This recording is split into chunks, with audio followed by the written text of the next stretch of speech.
The timeliness characteristic, let's look at some examples. So let's take one. A business records all transactions of inventory, so sales and purchases, etc., in the week following each transactions because it is understaffed and uses a manual accounting system instead of one with computers. What are we saying here? We're saying, let's say a sale happens, we wait a week and we record it.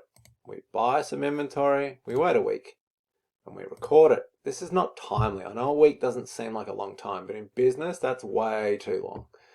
Minimum 7 days in obtaining information for informed decisions. If you record this only every week, you're going to wait, and 7 days doesn't sound like long, but 7 days could be a big difference because you can't tell for 7 days which products are selling well. Are our prices too high, too low? Which product should we sell more or less of?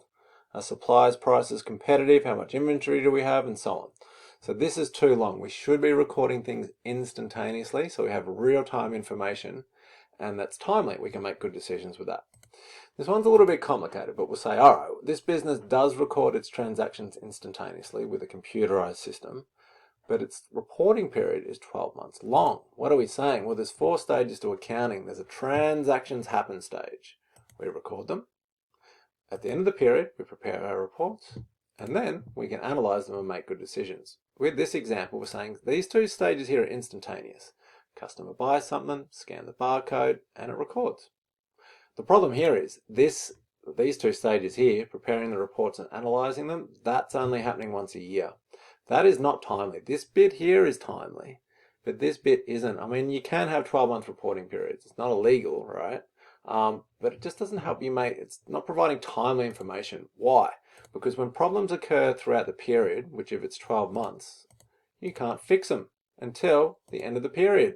So what you want to do is you want to condense this and shrink it to as small as possible, maybe a month if you can, and therefore when problems occur you can fix them straight away. So what we say is, well look, this is not timely. The business is recording its transactions timely, but it's not preparing its reports frequently enough to meet the timeliness characteristic. So look, on their own, just because you're recording your transactions immediately, that's good, but it's just what we called financial data. It was one of the first topics at the start of the year. Data on its own is useless. If you go into any Coles or Woolworths supermarket right now, people are buying hundreds and thousands of things just in the time it took me to say that sentence. But on its own, it's data. It doesn't mean anything. We want to be able to prepare our reports so we can turn it into financial information. And then when we've got financial information, so that's those 3 reports, income statement, cash flow statement, balance sheet, now we can make informed decisions. But because, if we only do that once per year, we're missing out on making good decisions in a timely manner about where are we doing well, where are we doing badly, which products are selling well, which employees are doing well, which assets are contributing to the business, etc. So basically, that's a very complicated and long-winded example, but we're taking too long to report.